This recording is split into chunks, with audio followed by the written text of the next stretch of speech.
evening and welcome to the conversation.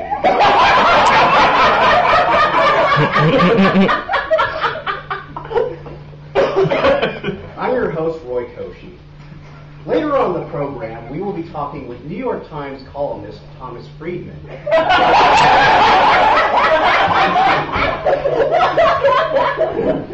But first, we will be chatting with television icon Bert Sherwood. Now, Bert is a producer, writer, and director. Of course, he is best known for the sitcom Homebound, which ran for 8 years on CBS. Now, Homebound had a very successful run during its time, but it ended on a rather controversial note. We will be discussing this and many other topics. Please welcome to the program, Bert Sherwood. Bert, thank you for coming on the program. Thanks, I'm glad to be here. Oh, well, we're glad to have you here. Thank you. Great. So let's just jump right into it. You've done commercials, you've directed a feature film, but you primarily have worked in sitcoms. Is this correct? Well, yeah. My mission, if I could put it this way, is to capture real life, to really examine real life, and the sitcom is actually the ideal medium for that. Okay. So, Homebound, your most famous sitcom. How did the idea for this show come up? Well, in that case in particular, what I wanted to do was examine, how does a real couple sound? How do they really live? Just really portray a real couple. Okay. And the couple you speak of in Homebound, it's Rita and Nathan. They're a young married couple, and Nick's layabout bachelor brother, or Nathan's layabout bachelor brother, Nick lives with them, and so we see their interactions. Were these characters based on you or anyone you knew in particular? Well, to a certain extent, it comes from my own marriage. I'm sure my wife doesn't want to know about that. But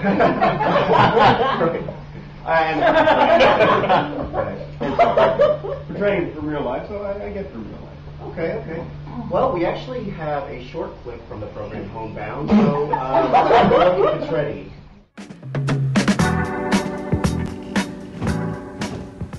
Honey, there's no breakfast. Yeah, I know. But when you woke me up, you said there was going to be breakfast ready. Yeah, I know. Why'd you wake me up so early then? How else am I going to get you up? It's our shopping day and you are not getting out of it.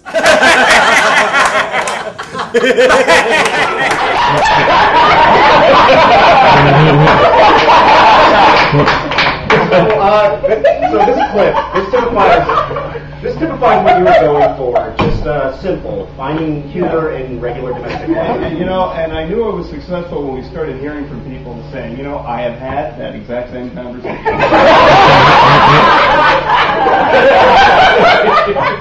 So, Bert, all this being said, the last episode aired, and it stirred quite a controversy, and there were a lot of complaints.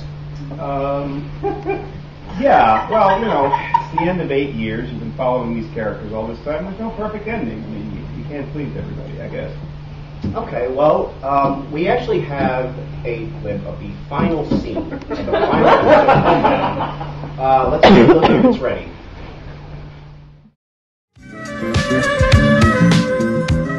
Okay, everything's packed and wrapped. I think all we have to do now is wait for the truck.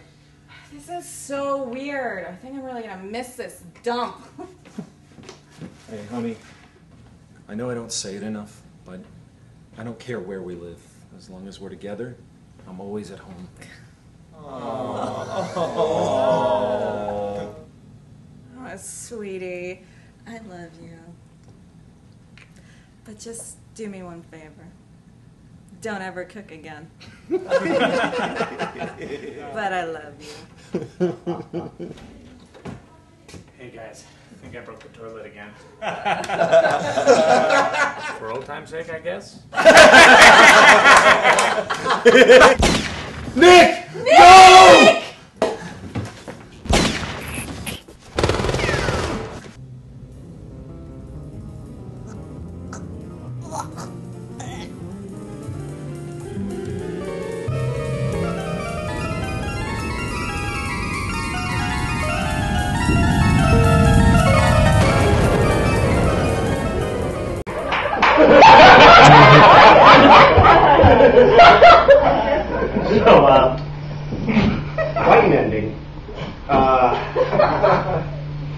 Bert, surely you can see how this ending would be really upsetting. Not really, no. Okay, well, what were your intentions with this particular ending? Oh, well, Rita and Nathan are moving out of their old apartment. Move into a house, a whole house, which is all they've talked about for 8 years, you know. And Nick comes in and he's up to his usual goofball antics there, and life goes on, but it still throws you a curveball now and then. So the curveball in this case is just wholesale slaughter by these two random hitmen. Ukrainian mafia, yeah. Help me out here. There was never a mention of the Ukrainian mafia throughout the entire 8-year run of the show. Nor was there ever any violence or bloodshed at all in the series. So why end the show this way? Well, you know, I mean, Seinfeld wasn't about a show about jail, but last time in jail, you know. Okay, but this is quite a leap. Well, yes, absolutely. You have these two characters, they're uprooting, they're moving to a new life. Well, that's not really what I mean. It's a dramatic leap. I mean, by your own admission, you made this very simple show about married life. Yeah. And then the Ukrainian mafia just shows up out of nowhere. Well, it's not out of nowhere. They were hiding in a storage closet the whole show. So they snuck in this episode. No. The whole show. The hitmen were hiding in their storage closet for 8 years. Well, excuse me for saying this, but that's just not believable. I mean, how would the main characters not notice them? Well, you know, that's another thing I've drawn from real life. Everybody has that storage space, that closet in their house that they just never look in. You know, so when you go home tonight, just look around. I bet you'll find some door that you never open in your place. Well, I live here in the studio, so I don't have to. But, okay, let me ask you this. How did they survive in the storage closet for 8 years? They would sneak food from the kitchen when Nathan, Nick, and Rita were out of the house. Well, more importantly, Bert, I guess my real question is, why didn't you allude to any of this throughout the series? Well, you don't want to hit the audience over the head with every little detail. I mean, it insults their intelligence, you know. So why are the hitmen even there? That's the funny part. For 8 years, they were in the wrong house. So we see our main characters just slaughtered. And they're killing the wrong people. Okay, that's quite a punchline. Well, yeah. Yeah, so now you also have directed commercials, Yes, right? I have. Those are a lot of fun. And you made a commercial recently for Koshy cereal, which Yeah. never aired. Yeah, I'm not sure what the hang-up is. Okay, well, again, it's stirring up a bit of a controversy. Yeah, it is. Bert was nice enough to provide us with a clip of this commercial, so if it's ready, we will watch it.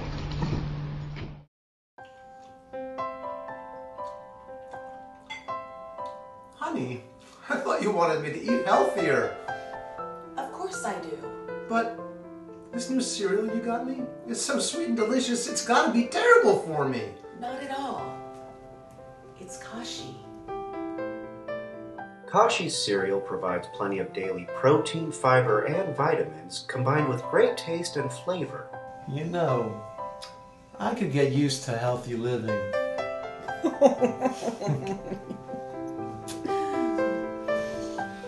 Koshy's cereal. Enjoy your life in every way.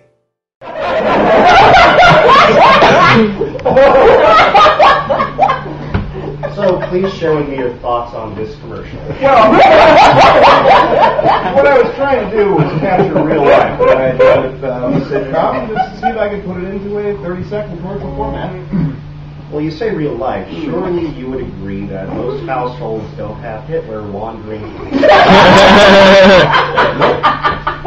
Every household is unique. So, is this another story arc you designed? Is Hitler hiding in their storage closet, or? No, Hitler's coming over for breakfast like he does every Sunday. So you decided that a couple in this commercial is having breakfast every Sunday with the most notorious mass murderer in history. Why make this choice? Well, see, I don't really, in my creative process, I don't really make choices. The choices come to me, and I implement them. So why is Hitler Asian? That's, one of the secrets about why some of us go into the creative arts is I think we all like to change reality a little bit, to play God, if you will. So you have some strong desire for Hitler to be Asian. The heart wants what it wants. Okay, well, either way, your depiction of Hitler is making a connection between Koshy's cereal and the Holocaust. I don't see that. I mean, in that case, Captain Crunch makes a connection between cereal and piracy, or Count Chocula makes this connection between a healthy breakfast and hey, everybody get AIDS. I don't see that. Okay, well, nonetheless, those are fictional characters. It's not really the same thing. Well, these are fictional characters too. I mean, the people who saw in the ad are not, they're actors, and not the real people. I just have to ask you this, and I mean no harm or offense, but do you suffer from some sort of variation of Tourette's syndrome or something? No, I don't have Tourette's syndrome. I leave myself open to inspiration, and then I just follow it through. That is what I do. Okay. Well, we'll get to the feature film you directed, where production was actually halted, but I had to first do a revelation, if that's okay. I guess. Sure. Ladies and gentlemen, it is now time for Roy Revelations. Tonight is Revelation number 73.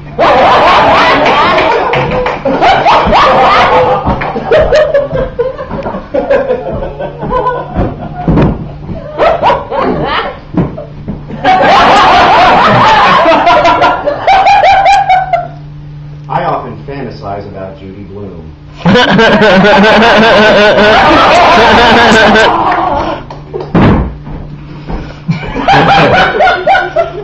Okay, and we are back.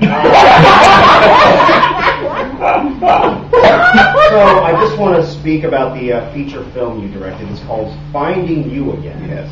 So tell us briefly what it's about. Well, it's a light romantic comedy. A high-powered attorney goes back to his old hometown after being in the big city, this big city here, and he has to go home because his mother's in a little bit of trouble. I don't want to give anything away, He meets up with his old girlfriend from high school. Sparks fly, and romantic romp ensues. Okay. Well, unfortunately, Bert, we do not have a clip of this film because the film itself is being retained as evidence. Yes. And this film, Finding You Again, starred David Schwimmer. Yes. I say starred quite literally in the past tense because actor David Schwimmer was killed during production. Yes, he was. Very tragic. He was an excellent actor, and everybody says this about David Schwimmer. He's a really nice guy. He was a really nice guy. Bert, that is interesting to hear you say that because by all accounts, you're the one who shot him. Well, technically my first assistant director shot it. Okay, well, your first assistant director, David Stevens, shot David Schwimmer in the face. He's currently in prison for this murder. But Bert, you were the director, and it was your call. Yes, it was. Yes, that's true. So did you have something against David Schwimmer? No, not at all. Like I say, I wait for inspiration to come to me, and I just follow through on it. So how are you inspired to murder Mr. Schwimmer? Well, in this particular case, it was the scene where he goes back to his old high school for the first time, and his old sweetheart is now working there as a teacher. And the scene it was just missing something. And sometimes in the filmmaking process, you just throw things against the wall, see what works. Okay. So shooting David Schwimmer made the scene work. Yes, Wow. it did. Oh, it really raised the stakes. In real life. Oh, in real life and in the movie. It sounds like it doesn't make any sense in the film. Roy, love doesn't make any sense. The movie's about love. That's what filmmaking is about. Love. That's what shooting David Schwimmer in the face is about. About love, Roy. Okay. I don't know if this is dawning on you, but you are being charged with conspiracy to commit first-degree murder. Oh, don't I know it. You should see the hate mail I'm getting from David Schwimmer fans. Oh, you want punishment. Oh, man. Because you took his life. Yeah. Man, you gotta have a thick skin in this business. One that stops bullets. That's a good one. Okay. I'm a little apprehensive about even asking you this question, but I will. What's next for Bert Sherwood? What's some future projects? Well, this will surprise you, but at my wife's suggestion, I am taking a break from movies and TV, and I am writing a children's book. Excuse me for saying this, but I think that's a terrible idea. Well, you just think that because you've got me pigeonholed as a TV and movie guy. But there are a lot of facets to me. I even play soccer on the weekends. That's really not why I was saying that, but fine. What is this children's book about? Well,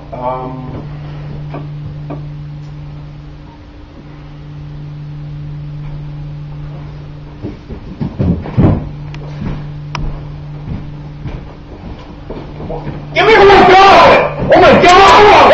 Okay, calm down. Okay, put your fucking lung on the table. Oh my God! You're what? Calm down. Put it on the table. There! Put it on there!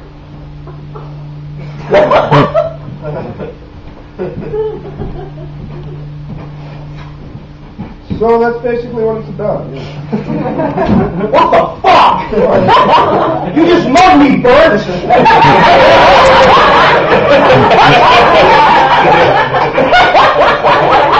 asked me what my movie was about. He asked me what my book was about. That's your children's story? You just mugged somebody? Well, it's a work in progress right now. Bert, give me my money back. Oh, with that attitude, you're not getting a hand job from me. I don't want a hand job. I want my money back. Good for you. Good for you. Why are you doing this? Well, the notion took me. It kind of came up in the moment, you know. Gotta live in the now a little bit more yourself. Okay, you are clearly sick. Mm-hmm. You're disturbed. And you need to get some help. Yeah. Well, thanks, Doc. Anyway, some of us have real jobs to get to, so if you don't mind, I'm going to hit the highway. I disposed of Thomas Friedman the way you wanted me to. No, I didn't want that. What are you talking about? What are you talking about? What are you doing? What was that for? Bert! I think I can make it! No! No! Oh my God! I didn't make it!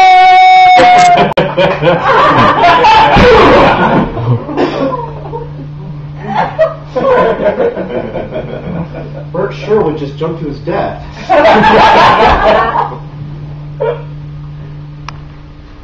Thomas? Thomas, Mr. Friedman? Thomas?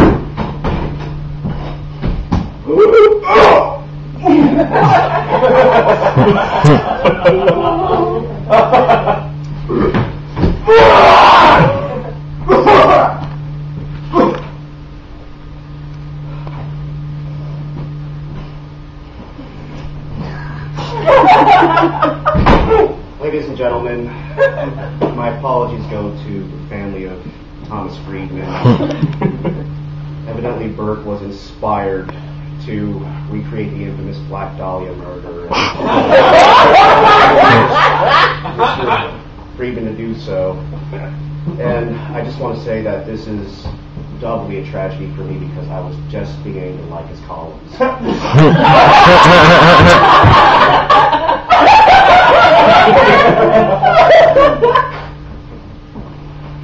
All tonight's guests met their demise tonight. What to do? I guess I had nothing else to do but to have a revelation.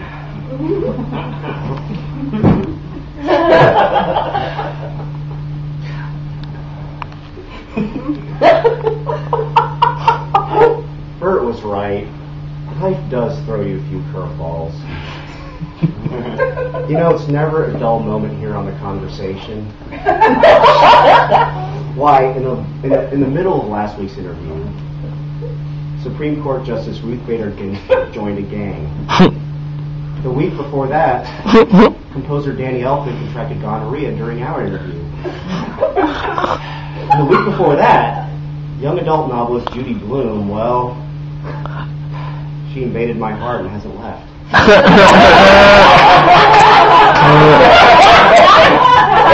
was right about another thing. Love makes no sense. It doesn't make any sense.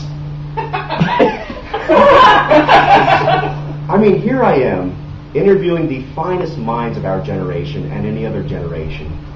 And what really gets me up in the morning? Not that.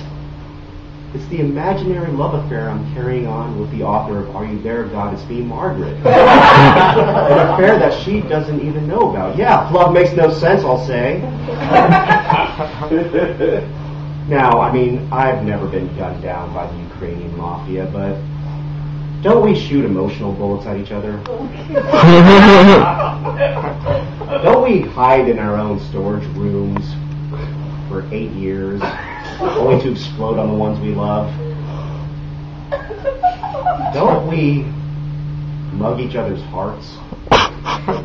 Ladies and gentlemen, life doesn't throw you curveballs. Life is a curveball. That's the end of this episode. Thank you very much.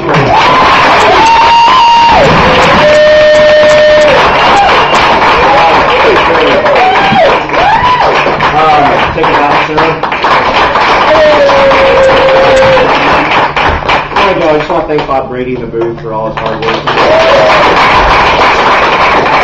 Barry Lake, a.k.a. Bert Sherwood. I want to give a special thanks to David Etkin for helping film and edit those video clips. And my actors, including David Etkin, it's Donetta Riley, TJ Mannix, Emily Bryan, John Kern, Mike McFarland, and Henry Kaiser. I also want to thank Armando Diaz, Peter McNerney, and the Magnet Theater for having us here. And speaking of which, ladies and gentlemen, the Magnet Theater has classes and shows here 6 nights a week, some of the finest classes, improv and sketch classes taught anywhere in the world. You can find out all the information at www.magnettheater.com. Again, thank you guys very much for coming out tonight. Have a wonderful evening. Thank you.